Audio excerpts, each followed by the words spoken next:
ఆయన్ని చూస్తే నిజంగా పాపం అనిపిస్తోంది, బాధ అనిపిస్తోంది. ఈ రోజున ఈ మధ్య పదే పదే ఆయనకేదో ముప్పు ఉందని, ప్రజల కోసం ప్రాణాలు కూడా నేను వదిలేస్తాని ఆయన ఇష్టం వచ్చినట్టు మాట్లాడుతూ ఉన్నారు. మధ్య మధ్యలో రౌడీజాన్ని సహించను లాంటి సినిమా డైలాగులు కూడా మాట్లాడుతూ ఉన్నారు. ఎందుకు ఇదంతా? అసలు మీ ప్రాణాలకి ముప్పు ఎవరి వలన ఉంది, ఎందువలన ఉంది? మీరు అధికారంలో ఉండగా, పోలీసులు వ్యవస్థలు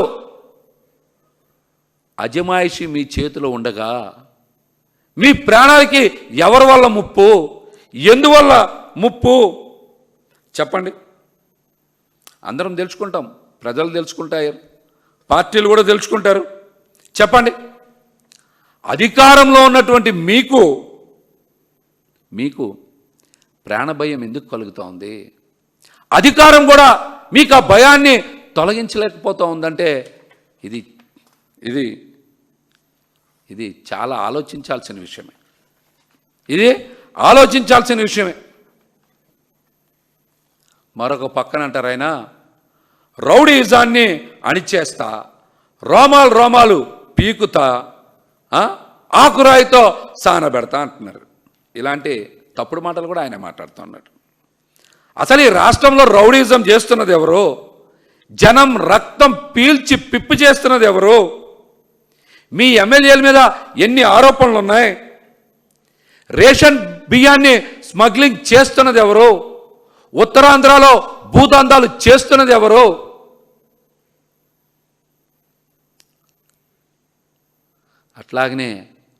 అట్లాగనే పబ్లిక్గా పేకాట క్లబ్లు, క్యాసినో వాళ్ళు నడుపుతున్నది ఎవరు? ఇవన్నీ తేల్చండి, వీటిని నిగ్గు తేల్చండి.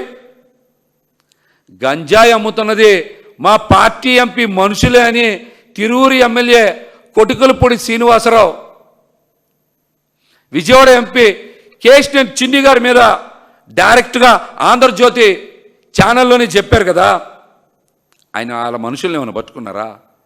అలా రోమాలు ఏమైనా తీశారా?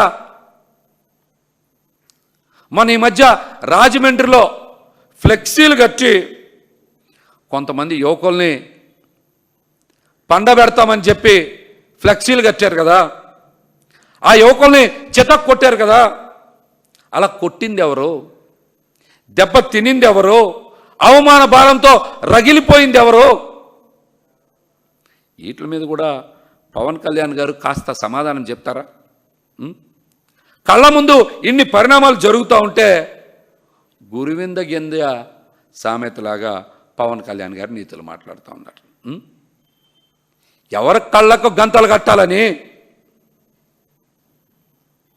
సమాధానం చెప్పండి. మీ రాజకీయం ఏంటో చెప్పనా? మీ రాజకీయం ఏంటో మీకు మేత కోత మాత్రమే తెలుసు. మీకు మేత కోత మాత్రమే తెలుసు. ఏదో టైంకి ఏదో ఇస్తే టెన్షన్గా ఇచ్చేయాలి, ఇచ్చేస్తున్నారు, తీసుకుంటా ఉన్నారు. అలాగే మీ కాల్ షీట్లకి ఖరీదు కట్టే షరాబు చంద్రబాబు నాయుడు గారు కాబట్టి మీరు ఒకరినొకరు బాగా చూసుకుంటా ఉన్నారు. ఇక మేత సంగతి చెప్పా, ఇంకా కోత సంగతి తెలుసు కదా. లేదో సినిమా డైలాగులు స్క్రిప్ట్ రాసిస్తారు పవన్ కళ్యాణ్ గారు, ఇంకా అవన్నీ కూడా డైలాగులు బాగా చెప్తారు.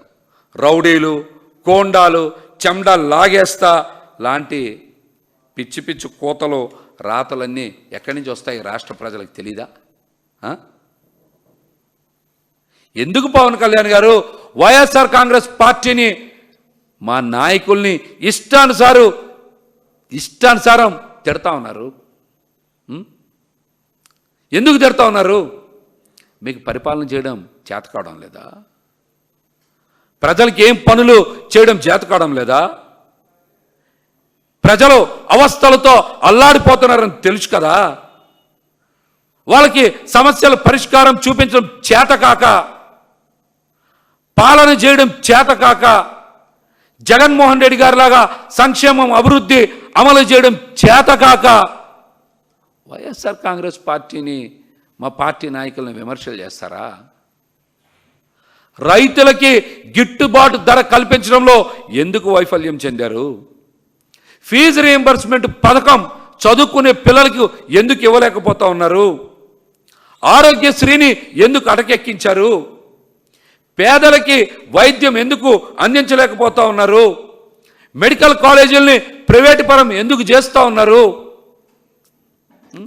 డొల్ల కంపెనీలకి ఎకరం భూమిని 99 పైసలకే ఎందుకు కట్టబెడతా ఉన్నారు? ఈ అన్నిటి మీద జగన్మోహన్ రెడ్డి గారు రాష్ట్ర ప్రజలకి చైతన్యం తీసుకొచ్చేలాగా దేశ చరిత్రలోనే ఎప్పుడు జరగనట్టుగా కూటమి ప్రభుత్వం చేస్తున్నటువంటి దోపిడీ మీద, అన్యాయాల మీద, మెడికల్ కాలేజీల ప్రైవేటీకరణ మీద, ప్రభుత్వ ఆసుపత్రుల పీపీపీ విధానం మీద 6 కోట్ల మంది ప్రజలకి కళ్ళు తెరిపించేలాగా పోరాటం చేస్తున్నారని మీరు అక్కస్తో కుట్రపూరితంగా, కక్షపూరితంగా ఈ రోజున ఇట్లాంటి కుట్రలు కుయుక్తులు చేస్తూ ఉన్నారు. జగన్మోహన్ రెడ్డి గారి పోరాటం చూసి, జగన్మోహన్ రెడ్డి గారు ప్రశ్నించే విధానంతో ప్రజలు ఆయనకి ఇస్తున్నటువంటి మద్దతు చూసి చంద్రబాబు నాయుడు గారి గుండెల్లో రైళ్లు పరిగెడుతున్న మాట వాస్తవం. అందుకే పవన్ కళ్యాణ్ గారు సమయానికి మేత తిని కోతలు కోస్తూ ఉన్నారు. సమయానికి చంద్రబాబు నాయుడు గారు ఇచ్చే మేత తిని ఆయన్ని కాపాడే ప్రయత్నంలో భాగంగా ఇష్టానుసారం కోతలు కోస్తూ ఉన్నారు. వైసీపీ వాళ్ళని ఏదో విధంగా రెచ్చగొట్టాలి, వాళ్ళని బయటికి తీసుకురావాలి, తిరిగి వాళ్ళతో 4 మాటలు అనిపించుకొని నన్ను ఏదో తిట్టేశారు, నన్ను ఏదో అన్నారని సింపతి కొట్టేయాలని కాపు కాసి మరి ఈ కథలు చెప్తా ఉన్నారు పవన్ కళ్యాణ్ గారు. అసలు పవన్ కళ్యాణ్ గారి సమస్య ఏంటి? ఆయన ఏం మాట్లాడుతూ ఉన్నారో అర్థం కాని పరిస్థితిలో ఆయన ఉన్నారు. ఈరోజు ఆయన ఉన్నారు. నిన్న మీటింగ్లో కూడా కొత్త డైలాగ్ చెప్పారు. ప్రైవేట్ సెటిల్మెంట్లు జాగ్రత్తగా చేయాలంట. ప్రైవేట్ సెటిల్మెంట్లు జాగ్రత్తగా చేయాలంట. అదేంటి ప్రైవేట్ సెటిల్మెంట్లు జాగ్రత్తగా చేయడం ఏంటి? ప్రైవేట్ సెటిల్మెంట్లు జాగ్రత్తగా చేయడం ఏంటి? దాని అర్థం ఏంటో పవన్ కళ్యాణ్ గారు మీరు చెప్పండి. అంటే భూ కబ్జాలని, రౌడీలని, గోండాలని, మీ పార్టీలో ఉన్నటువంటి ఈ సెటిల్మెంట్ గ్యాంగ్ని జాగ్రత్తగా సెటిల్మెంట్లు చేసి మీకు పర్సంటేజ్ ఇవ్వమని చెప్తా ఉన్నారా? ఏంటి దాని అర్థం ఏంటి? జాగ్రత్తగా ప్రైవేట్ సెటిల్మెంట్లు చేయడం అంటే దాని అర్థం ఏంటి పవన్ కళ్యాణ్ గారు మీరు చెప్పండి. ఐఏఎస్ ఐపీఎస్ అధికారులు భయపడుతున్నారంట. ఎవరిని చూసి భయపడతా ఉన్నారు? ఎందుకు భయపడతా ఉన్నారు? ఈరోజు అధికారంలో ఉన్నది మీరే కదా. మీ చుట్టూనే ఐఏఎస్ ఐపీఎస్ అధికారులు ఉంటారు కదా. వాళ్ళు భయపడుతున్నది మిమ్మల్ని చూసే కదా. వాళ్ళు భయపడుతున్నదే మిమ్మల్ని చూసే కదా. అంటే రాష్ట్రంలో ఐఏఎస్ ఐపీఎస్లు కూడా కూటమి ప్రభుత్వాన్ని చూసి భయపడతా ఉన్నారంటే రాష్ట్రంలో ఎలాంటి భయానక పరిస్థితులు ఉన్నాయో ఒక్కసారి ప్రజలందరికీ అర్థమయ్యేలాగా పవన్ కళ్యాణ్ గారే ఇంటి గుట్టుని బయట పెట్టుకున్నారు. ఇది కూడా మంచి విషయమే. లా అండ్ ఆర్డర్నంట చేతిలోకి తీసుకోవాలంట. ఇదేంటి? ఒక పక్కనేమో రెడ్ బుక్, ఎర్ర పుస్తకం అని లోకేష్ గారు మాట్లాడుతూ ఉన్నారు కదా. మీరేమో లా అండ్ ఆర్డర్ని చేతిలో తీసుకోవాలంటా ఉన్నారు. పైగా రౌడీజాన్ని సహించనని కూడా మీరే మాట్లాడుతూ ఉంటున్నారు. అసలు పవన్ కళ్యాణ్ గారు మీ బాధ ఏంటి? ఎందుకు ఇంత కన్ఫ్యూజన్ అని మిమ్మల్ని షూట్గా ప్రశ్నిస్తూ ఉన్నాం. లా అండ్ ఆర్డర్ని చేతిలోకి తీసుకోవాలంటారు. మరొక పక్కనేమో రెడ్ బుక్, ఎర్ర బుక్ అని మీరే మాట్లాడుతూ ఉంటారు. ఏంటి కన్ఫ్యూజన్ ఏంటి? చెప్పండి. ఏంటి కన్ఫ్యూషన్? నిన్న సింగపూర్ తరహా పాలన రావాలి, అవినీతి చేసేటువంటి వాళ్ళు ఎవరిని కూడా అక్కడ మాజీ ప్రధానమంత్రి గారు ఉపేక్షించలా, స్నేహితులను కూడా ఉపేక్షించలా, కేనింగ్ చేయాలి, ఇప్పటికీ ఆ శిక్ష అమల్లో ఉందని నేను మాట్లాడారు.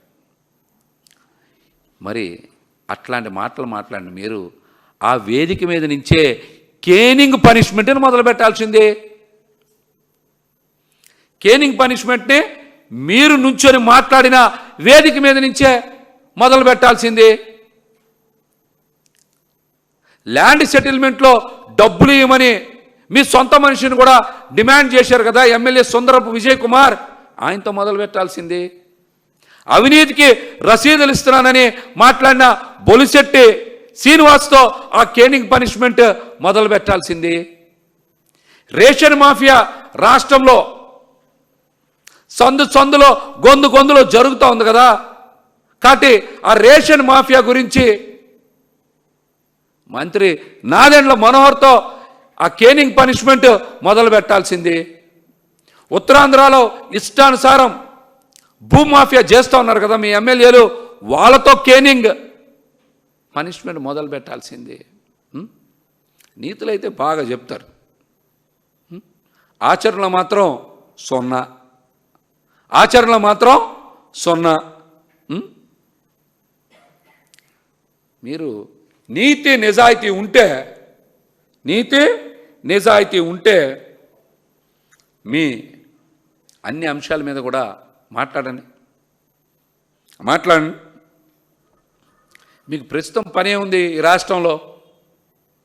పవన్ కళ్యాణ్ గారు చెప్పండి, మీకు ప్రస్తుతం పనే ఉంది. 18 నెలలుగా ఒక్క ప్రజా సమస్యను పరిష్కరించారా? మీరు చేసింది ఏమైనా చెప్పుకోవడానికి ఏమన్నా ఉందా? స్పెషల్ ఫ్లైట్లో తిరగడం, చంద్రబాబు గారు పిలిచినప్పుడల్లా ఆంధ్రప్రదేశ్కి రావడం, సింపతి రాజకీయాలు చేయడం, ఆయన కుట్రల్ని చేసిన కుతంత్రాల్ని పక్కదారి పట్టించడానికి ఏయో పన్నాగాలు పన్నడం, అంతకన్నా ఏమైనా ఉందా? అంతకన్నా ఏమైనా ఉందా చెప్పండి. మీ పార్టీలో పనిచేసిన వాళ్ళకి పదవులు ఇవ్వడానికి కూడా వేరే పార్టీకి సిఫార్సు చేసి అడుక్కునే దిగజారి స్థితిలో పడిపోయారు కదా మీరు. ఇంకా ఈ మాటలన్నీ ఎందుకు? మీ ఆత్మగౌరవం అడిగింటిపోయి సిగ్గు చితికిపోయిందని చెప్పడానికి ఇంతకన్నా నిదర్శనం ఏంటి? మీ పార్టీ నాయకులకి కార్యకర్తలకి పదవులు ఇవ్వడానికి కూడా వేరే పార్టీని అడుక్కునే స్థాయికి పడిపోయిన తర్వాత మీరు ఇంక ఈ మాటలన్నీ ఎందుకు మాట్లాడడం?